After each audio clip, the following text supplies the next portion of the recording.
Hello and welcome to the Bobby Moore Stand. I'm Gary, he's Chris, and this is our Fulham match preview. So on Saturday afternoon, we go across to West London to Craven Cottage, the scene of a dreadful murder last year when we got battered, literally battered 5-0. Could have been so many more against Fulham. I was there. It was grim. The fans were great, though. I'll never forget that. Proper gallows humour, which I don't think as many clubs have got good gallows humour like we've got, developed over many years with plenty of practice, you know what I mean? So they also beat us 2-0 at home last year. They did the double over us. So I think it's fair to say, Chris, that Marco Silva had David Moyes' number, didn't he?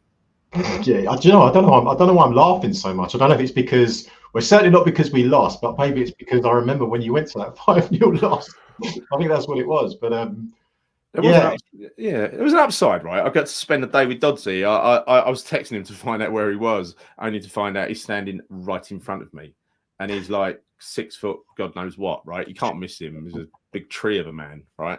And how'd I miss him? Shows my eyes are getting bad, doesn't it? But it was just such a laugh. You know how it goes with those games. Even when you're getting stuffed, sometimes it can be a bit of a laugh, right? Oh yeah, I mean, I've definitely witnessed these before myself. But I think to your point, yeah, I think Marco Silva definitely had the number over David Moyes last season. I mean, it was 7 goals over 2 games. Hopefully, it will change this weekend. Hopefully. I barely remember much about that game at Craven Cottage, other than their movement was just so beyond what our players could cope with, and we had a few changes. I remember Cresswell came back into the team. I think Emerson was ill, and so Cresswell got put in at the last minute or something like that. Anyway, I think that's what happened. I think they said after the game that Cresswell was ill as well, but he played like he was ill because he was like a deer in the headlights. They had far too much pace, far too much movement.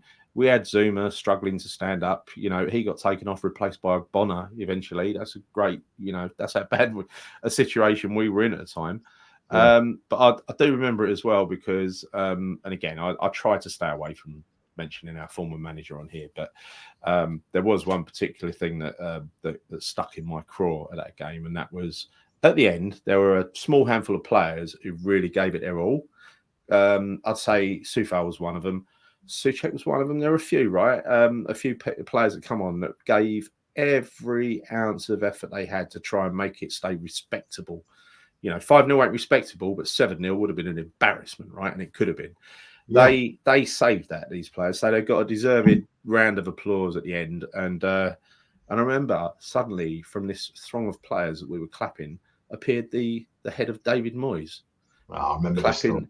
Yeah, and so he got fucking booed and told to fuck off. So, that was that wasn't great. That was I was already on a bit of a knife edge with Moyes, and that was it weren't great. Weren't great for him. That was the one because if I recall correctly, we saved certain players because we were playing Liverpool, right? I think it was the week before, if memory serves me right, the game that I went to, where we got absolutely turned over and we were saving players for that Fulham game. Right? It might be in the Fulham game and one other game.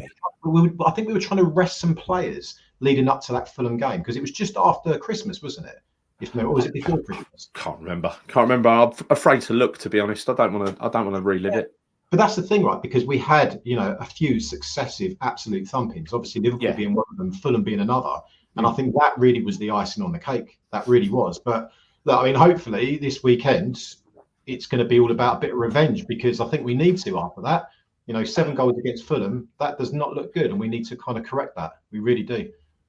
Typically, we go to Fulham and we win like we did the year before. It's usually a really nice away day. We've got a great success down there. We usually do well. But yeah, last season it all went wrong. We usually do well. We usually beat them home and away, don't we? It was rare that they beat us. But nonetheless, they're a decent side. There's no two ways about it. And before we go and talk about the, going to show you the lineups, we think pretty certain our Fulham are going to line up and how they're going and it's open to debate how we're going to line up, to be fair. But before we go there, don't forget to subscribe to our free audio podcast. Every episode recorded on the Bobby Moore Stand is put out there as an audio podcast as well for those of you that prefer that sort of medium. Also, if you watch this channel regularly, please subscribe. Help us to reach 6,000 subs. Subscribe to the channel and give the video a like. helps us a ton. And thanks to everybody who's done that so far. Really appreciate you all. Let's talk about some news. The news is there is no news, right? So the only news in town, which is old news now, is to do with Fulkrug, Nicholas Fulkrug, who got injured. It was a tendonitis, which is one of those things that's not a sort of, it's one of those things that can reoccur, right? It's sort of thing that can just come back and come back and come back. It's not as bad, according to the club, as first thought. They said it'd be out for 3 weeks. Apparently, the club think he'll be out more like 1. So not quite so bad. It can't be as bad as originally thought. So let's hope not anyway, because I think last thing we want to do is rush players back after something like that and have it all go skewy again. And we're not going to sign any free transfers. So all that stuff that I put on my my new squad the other day, including Matip and Egan, that's not going to happen. Egan must have really not impressed West Ham at Dagenham and Redbridge. I think maybe they just reviewed the situation, Gal, and they thought, well, look, we do have Casey. Yeah. Is Egan really going to be a better option and backup option than Casey? And I think the answer is no, he's not going to be. But also, it's not just that. We do have other players that can deputise, right? So if we needed to, Alvarez could slip into the centre-back pairing as well. So we do have options there. We do. So I don't think, I'm glad we haven't signed Egan. I just never saw the point in it. And going back to your point around Fulkrug, I saw a video of him earlier, and he was walking freely out the airport. So he looked pretty good. He's moving fine.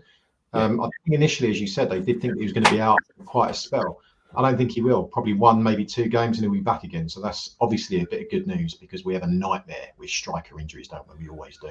It is really good news because, it's like we're cursed in the striker department, isn't it?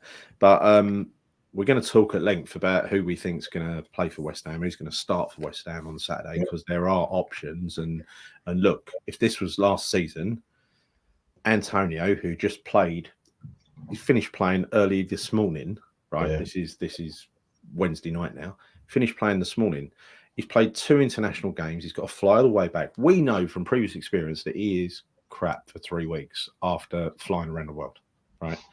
He's 34 years old. His body is not ready for this stuff now. And so I don't want to call it selfish, but it kind of is. I think if he wants to play international football, why don't he go somewhere else and play for another team and do international football? Because this is knocking him out. In 4 weeks' time, there's another international break. What's he going to do? Fly around the world again, right? So what does that do? He flies around the world, plays a couple of relatively meaningless friendlies for a very weak team who are not going to qualify for anything. He knows that, right? He's going to be not at his best for West Ham for 3 weeks, then another week, then he's flying around the world again, then another 3 weeks until he's ready again. I mean, this is. I'm sorry, but I said this last season and got slated for it. I think at 34 years of age, when you're not doing great for your club, I think the last thing you should be doing is training it around the world. He's had a couple of years of international football now.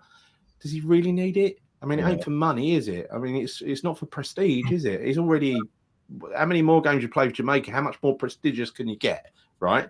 Then surely your bread and butter must be being successful in the Premier League, mustn't it? For as long as you can. I don't really get it with Antonio, because they're essentially dead rubber games. With respect, they're dead rubber games. So he's turning up, flying halfway around the world, as you said, turning up for these games. And as you said, it takes him a good, we've seen it so many times last season. It takes him a good few weeks for him to get back up to speed again. But also, like when you look at various players that have played at a high level internationally, a lot of the strikers, they tend to retire when they hit 30. Like you look at, I'm not comparing Antonio here with Shearer, just to clarify, but he retired because it was all about concentrating on club football.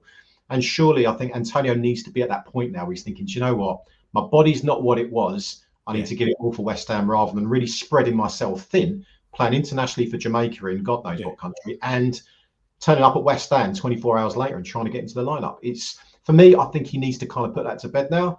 I do. I know there's a lot of prestige and there's a lot of honour in playing for your country, but let's not forget, people will be going off alarming at you saying that, like they did at me last year. Oh, he's entitled to play for his country and all that sort of stuff. Well, hang on a minute.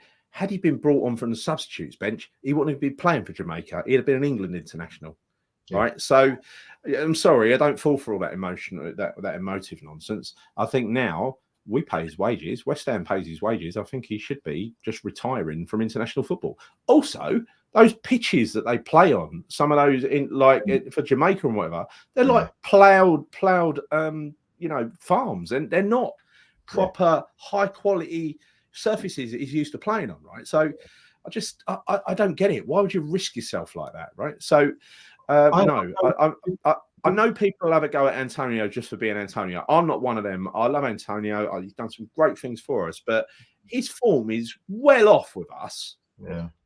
And so now fucking himself for 3 weeks, it doesn't strike me as a good thing. Yeah, I mean, when you said people have a dig about me having that opinion, I don't see how people can, right? If he was younger, okay, let me just clarify my point. If he was younger, I would understand it. If he's 20, in his 20s, I get it, right? Yeah. But he's not. He's 34. He's always been injury prone. Okay, he's been relatively lucky the last season or two, but we know he's massively injury prone. Yeah. So really, as a professional, thinking I really want to make sure I can have a bit more longevity, make sure I can continue being in the West Ham team, I need to focus on my club career here, my club football. So I do understand the honour of playing for your country. I totally respect it. I get it. But not now when he's 34, nearly 35. I think he should probably be thinking, it's about time I pack my bags in with that, Yeah. Well, I don't think he will. I think he's just going to carry on playing. And he's showing no signs of wanting to give up at all. If he gets injured playing for Jamaica, and let's say he's out for 3 months, I mean, look, he's already at the age where he can't really afford to be out for a long period of time because he hasn't got a huge amount of the miles on the clock left anyway. So he's also gambling. He is gambling as well by playing in these games in Jamaica. So for me, that's another reason why I'm coming to that kind of opinion, is that he could get himself injured for these games. But, back to the reason why I started this rant in the first place, and your rant, was that if the former manager was still here, he'd be starting Saturday, right? Yeah. Now, there is no way that Antonio just getting off a plane should be starting. No way. He might just about be ready for the game the week after, maybe. Won't be at his best, but he'll still have like lead boots on. But I don't expect him to start this Saturday, and I think that's going to be the most interesting discussion we have when we talk about the West Ham lineup. So let's move on and talk about Fulham quickly. So not that quickly. Let's first of all look at how they've played a very similar team for all 3 games so far. Right. So what have I done? There it is. Right. Okay. So, you've got this guy hiding behind the net here. That is Leno in goal. You've got Robinson and Tete left and right back. Almost definitely. Bassi and Anderson just signed from Palace. Almost definitely. Smith Rowe just signed from Arsenal. Lukic and Pereira almost definitely in midfield. And up front, again, 99% certain this. Iwobi on the left. Muniz in the middle. Adama Traore, that big lump on the right. Cresswell's nightmare. Not so much with Emerson, thank God. So what do you think of that in terms of it? I mean, I don't know how much you know about Fulham, but how do they? I mean, they play a 4-3-3 as reflected in the formation. I know they do a lot of rotations of forward players and stuff like that, but they try to kind of create space and create room to play triangles. They're a very attractive team in possession. We saw that first down last year. We couldn't get near them. So what do you think of Fulham? Well, they're an interesting team because when I look at the team, I'm not scared of them like I have been in some of the previous games that we played this season. I think in terms of the personnel, they've obviously lost some key players. Obviously, they lost one of the main players that they sold off to Palhinha. Palhinha, who's obviously it was essentially their top boy in midfield, right? Yeah. So that's a massive void for them.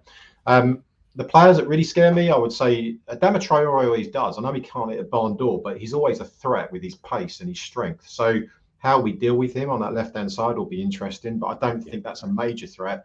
I'm more concerned by the likes of Smith Rowe and Muniz.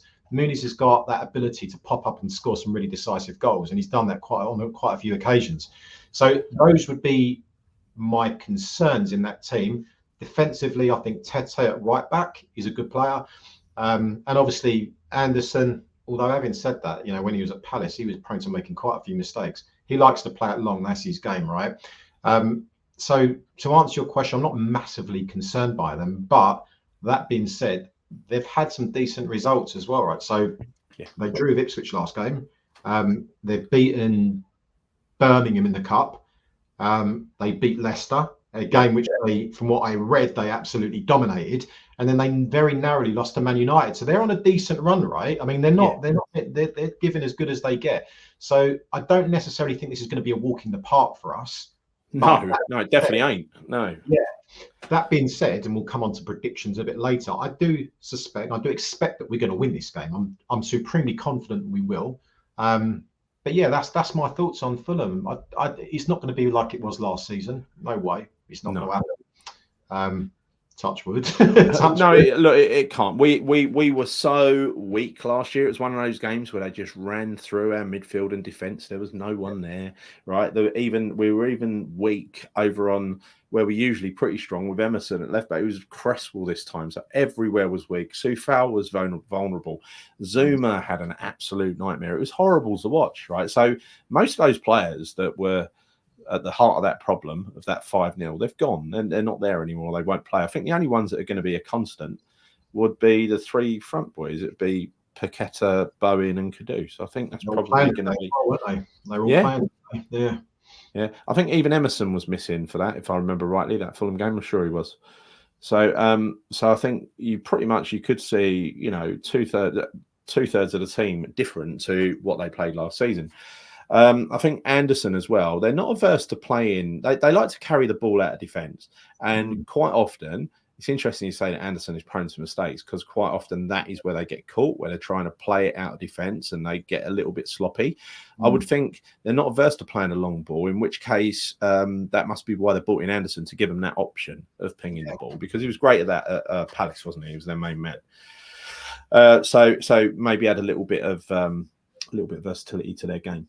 I think the midfield battle, Gal, is going to be really important. Again, I mean, we say it every week, but I do think that's going to be crucial in this particular game. I think, the Rodriguez-Alvarez partnership, I think, should be enough to, keep them at bay, in my opinion. I do, but I think that is going to be definitely a crucial part of this game in terms of how it's going to be won or lost. Yeah, no, I agree. They've also got decent options from the bench. They've got, against Leicester, they brought on Reed, Wilson, Kenny, and Jimenez from the bench. So they're not, and they've got no injuries, no fresh injuries at all. So I think they're going into with a fully fit team. Yeah. So let's move on to us. That's enough about Fulham. Bored of them now. Yeah, I am as well.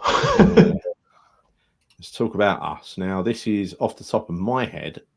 Let me just explain my theory behind this, right? The back four. Mavropanos has been away with Greece. And so the ones who have stayed behind are literally the whole back four. Rodriguez, Alvarez has stayed behind. He's not playing international football at the moment because of that. He's recovering from the injury. Yeah. Somerville was behind. The only three from this team went away on international duty. It was Paqueta, Bowen, and Kudus. Bowen was played twice as a striker, albeit to replace Harry Kane at the end of a game, but he still came on as a striker, not as a winger. We know that he can play as a striker and he's quite successful at it. Going back to what I said the other night, his stats are very striker-like. You're going to get, if he plays on the wing or he plays up front, he's got an eye for goal, he's got an eye for an assist. I would like to see in this sort of game, I'd love to see, you've seen in the last few games, in every game so far actually, Kudus has eventually ended up on the right because I think Lopetegui knows that's where he does the most damage. I don't think he actually wants to put him on the left. It's just that he's got Bowen out there on the right already. This could be a perfect opportunity to not upset a striker because you ain't got to drop Antonio, you rest him. You ain't got to drop Fulkrug because he's dropping himself with injury, right? So this is a perfect opportunity for Lopetegui to use Jarrod Bowen up front, Kudus on the right, maybe bring in Somerville on the left. My big fear is that he doesn't do that and he puts Souček up front to have a big man. That's the fear. I hope please don't do that. Please don't do that. Souček up front. Yeah. He was heading towards that, wasn't he? He put him in the number 10 before, didn't he? So, I don't think he'd go that one step further and put him as a striker, but it does put the fear of Jesus into me because that was mentioned a few times last year. Oh, he's always getting into the box. Why don't you play him up front? If you're desperate and you ain't got any strikers, that is something you might consider. I hope it don't get considered. It's going to get considered before Danny Ings, obviously. But this, if he plays Souček up front, then effectively it's a different style of play because it's basically sticking a big lump up front to hoof it long. Yeah. So I genuinely don't see that one happening. I really don't. And my preference, if I was to if I was to select the West Ham, would be honestly spot on with your lineup there. 100% I would do that, because that's the biggest challenge, as you said, with Kudus. The fact that he's always playing left is frustrating. This is the game where we can, because Antonio hypothetically possibly could not feature. And if he doesn't, this is the ideal game for him to get back into his strongest position, isn't it? There's no way after flying back that he can play on Saturday. He can't. He'll be knackered, right? It takes you a minimum. It's like 1 hour for every hour of time difference, right? 1 day for every hour of time difference to completely get over jet lag. So that's going to be like 2.5 days until kickoff. That's no good, right? 3 days. We'll have to wait and see, right? We'll have to wait and see. But the thing with Antonio, which I do find quite interesting, is that Lopetegui wanted him when he was Wolves manager. So I know, but that's when he was perhaps 1.5 years, 2 years younger, right? This is 34-year-old Antonio here who doesn't score goals anymore and hasn't got much pace left, right? Again, I don't want to carry on being mean to him, because I don't want to be mean to him. I just see him as a bench player. If he was just a bench player, I probably wouldn't worry about him going away to play for his country. But at the moment, he seems to have somehow stayed as a first choice. Now, Sadibo, we've got to see him at some point. Now, for the last 2 weeks, these guys have all been on the training pitch, and Lopetegui will have been working with them, trying to drill them. And I think and there's one player that I haven't mentioned here as well, and that's Soler. Will there be a place for Soler? Will it be Paqueta after he's flown over to South America? It could be. Will Paqueta go on the left? Will Soler go in the middle? That could happen as well. Yeah, that could. That could be. I mean, you could, again, just going back to the Antonio situation. Let's say, for instance, he is fit, or Lopetegui sees him as fit for that game, then he could go up front, and then suddenly you've got Kudus back on the left, Bowen on the right, and we've got that problem again, right? So I just hope it is that. My only kind of concern with this lineup, and I know that they've all been on the training pitch, so he's had more time to get them fit and up to speed, but ultimately it's about match fitness as well and getting minutes, and Todibo doesn't have that. So the question really is he going to throw him into this game so he can start that game, or he's going to put him on and try and build up those minutes? That's the only thing I would ask. I personally would just go and play him now. I think he needs to start, and maybe this is an ideal opportunity for him to do that against the Fulham team. Well, either that or maybe. It does look a bit lightweight. But he is a proper left winger. That's the thing I like about him. He belongs on the left. He does. I mean, I want to see more of him. I think there's a bit of a debate going around whether, if Antonio plays, that maybe you're going to see Paqueta on the left-hand side instead. Or in actual fact, maybe you can see Paqueta on the left-hand, Paqueta on the left-hand side linking up with Emerson instead, right? So I don't know, who knows what the answer is going to be, but for me, that would be my preferred lineup. Without question, it would be. I also think that Soler is a massive profile of player that we've brought in. I don't think he's going to be sitting on the bench for very long. And he's just had 2 weeks of training as well with the first team, familiarising himself with Rodriguez, with Alvarez, with the defence, with Somerville, right? He is the player who is capable of playing picking out a pass as well for an attacking player. Obviously, he hasn't had a chance to train with Kudus or Bowen yet, or Paqueta. So, I think maybe this one game too early for him. But this, to me, Somerville is warmed up now, right? Somerville is warmed up and he's ready to go. He's not the finished product yet, but it's only one way you're going to make him the finished product. That's to give him game time, isn't it? Yeah, I like the way he looks incredibly small on that picture, but that's probably about right, actually. He's probably about right in terms of his real size. Yeah, so does Rodriguez. I think Somerville's definitely the right size there. But I mean, I want to see him play. I do want to see him get more minutes. We've only seen glimpses of him so far, so it's hard to even have an opinion on him. For me, him starting on the left would definitely be the right thing to do. But again, it would not surprise me, like I said, if Paqueta was on the left-hand side and they switched Kudus either on the right or even playing in the 10 role. I don't know. I'm really intrigued to see what he does this weekend, because again, a lot of it is certain variables that are outside of his control in terms of how fit these players come back from international duty and how knackered they are. Because Paqueta also, he could be one of those people. I mean, I don't know when he comes back. I'm guessing he's probably going to start training again tomorrow, but that's Thursday. So did he play 2 games? Did he play 2 games? I don't know, but I know he definitely played the first. I don't know about 2, but I know he played the other day. I don't think he's back, because I've not seen him in any of the training videos that they released today. So he may be back tomorrow. So he could be in a similar situation to Antonio with regards to jet lag and whatever, right? So there is a chance that maybe he might not play. But yes, Soler might walk into the team, and that might give Paqueta a little bit of a rocket, right? A little bit of danger. Well, he needs to up it a little bit, because we all know he's not been on form, has he, recently, Paqueta? He's not playing at the level that we're accustomed to, seeing him play at. But, again, he's still that player that he can turn a game, a flip of a coin. So, yeah, personally, as long as he's fit, I start him every time. I always would do. Always. And I'd always want to see him in that 10. But I think for me, that would be my preferred lineup, 100%. But what Lopetegui goes against what we think he's going to do is going to be a whole different thing. I've just got to stop thinking about Souček.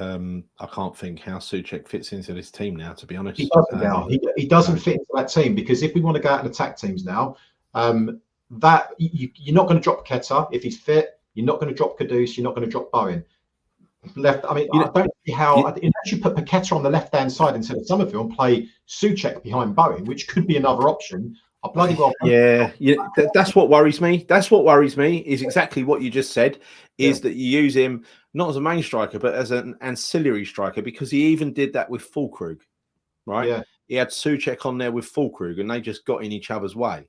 Yeah. So what are you going to do now? Put Souček behind Bowen to give him a little bit more presence as well. Oh, look, let's not even think about it. I don't think. Surely. Games though, Gary. Sorry, but that did work in certain games where Souček was a bit further forward. I know. I know it did, but I don't see Souček keeping Soler out of a side. I don't see it happening. Right? He's quality. He's top draw, Soler. It depends on the game and what we're trying, the style of play that we're trying to basically, play for a particular match, right? So for me, again, against Fulham, I would stick with that line. I'd be more than comfortable with that lineup, and with that lineup, I absolutely see us winning. I'm genuinely really confident about this weekend. I'll say one thing about this lineup: make sure Paqueta just kind of plays the attacking midfield role, doesn't drop deep and try to defend and give the ball away in front of his own fucking back four, because he keeps doing that. Keep him up the pitch out of trouble. Let him do the attacking side of the game.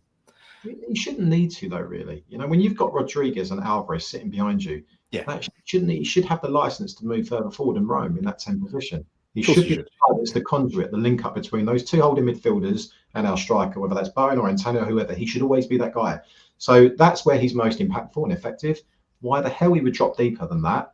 Unless we're under the cosh a little bit, fair enough. But ideally, you want to see him further forward. We all do. And while you've got Wan-Bissaka at right back, Kudus is going to get all the freedom. He's going to get the freedom of Craven Cottage, right? Yeah, 100%. Do you know what? That really excites me, that partnership on that right-hand side. Because it is a partnership. It does give him that license to roam. And we've been speaking about this for weeks now with Bowen, that he has to drop further back by default of having Soufal behind. But now with Wan-Bissaka, Kudus, we want to see him hurt teams. So for me, the only thing I would say is I don't think we really, really need to be thinking about Fulham so much. I want them to be thinking about us, what they can do to stop us. Because the one thing they're going to highlight is going to be Kudus, because they all know that he's a standout player for us. Maybe they're going to be thinking that he's going to start on the left-hand side, in which, if he is, maybe we can move him around a little bit and confuse the hell out of their back, their defenders. Maybe if they pay too much attention to Kudus, then they're going to free up Bowen, they're going to free up Paqueta, potentially Summerville, right? They can't focus too much on one player. Fulham have got no superstars. They operate as a team, right? It's a team of there's no individual part bigger than the others. Unlike us, we've got some superstars. They don't have superstars. They did have with Polina, but they haven't got any now, right? They've got kind of middling players, I guess you could say. Decent Premier League players, but no one that stands out as somebody perhaps that I'd want in the West Ham team. Yeah, no, maybe the striker. Maybe the striker. I do like him. I think he's a decent player, actually. He's pretty handy. But I think that's going to be the difference, actually. When we talk about star players, I think how we're going to win this game, obviously I said the midfield is going to be key, but also I think one of those standout star players for us, whether that's Kudus, Paqueta, someone like that, I think is going to make the difference in this game. They're just different class to what Fulham have got in terms of caliber of player. Anyway, look, we've got to half an hour talking about West Ham Fulham, which is bloody surprising. I thought this would be a 15-minute show. So let's move on to the predictions. Now, you're going to go 3-1, obviously, right? I'm not. I'm changing. I'm going for 2. I'm going for 2-0 West Ham. I think we'll get a clean sheet, and I can see us scoring 2 goals. So So near West Ham. Well, if you're taking it, I'm going to take the 3-1 West Ham. Don't try and claim it afterwards, right? Yeah. No. I'll be happy with a win either way, so you can take the 3-1. I wanted to pick 3-1. You said last week. I wanted to pick that. Yeah. No. I'm happy with this, and you know what? A win is a win, and I can see us getting a clean sheet. I can see us getting a clean sheet, and not saying it's going to be comfortable, but I think I see us winning. I think I honestly I hate your optimism, but I'm going to go over there. Obviously, very optimistic, expecting a win, but I've done that 2 years running. Once it worked, once it just backfired so horribly. It was unbelievable. So that's why I was laughing at the beginning of the video, because I remember how optimistic you were before the Fulham game last year. It really was. Because I love going across, just getting on the tube and going to an away game. It's amazing, right? It's just the other side of London. There's nothing better. That's why we're so fortunate to live in London. It's really easy to get around, isn't it? I think what made me laugh about that, though, what it's still making me laugh about, is that I think you were probably having a bit of a laugh about me going up to Liverpool and seeing us basically concede 5 goals, and then about a week or 2 weeks later, it happened to you at Fulham. So it's funny how fast. I was pissed at the time, but no, it's going to be a very different game this weekend, and 2-0 West Ham. That's what I'm going for. Definite 3 points in the bag. Yeah. And one thing's for sure, it's always a lovely away day. Little ground, close to the pitch. It's a proper old traditional ground, so can't really go wrong. Yeah, you're gonna have a great day. Honestly, I'm super optimistic and positive about it. You're gonna have a really, really good day on Saturday. Right. So let's leave it there. If you've enjoyed this show, please give it a like. Please subscribe to the channel. If you haven't done so already, that would be lovely. Until next time, I think we'll be back. I don't think we've got any shows before the post-match review, where we talk about that magnificent win, how we went and bashed Fulham up in West London. Yeah. Should we just record it now, or should we just leave it till later? Well, I think if it's what you mean, we'll just go with it. It just finished. Fulham 1, West Ham 3. Yeah. Could do that, actually. Could record every different permutation. Oh God, yeah. Let's not do that. No, let's not. All right. Thanks very much, everybody. See you soon. Come on, you irons.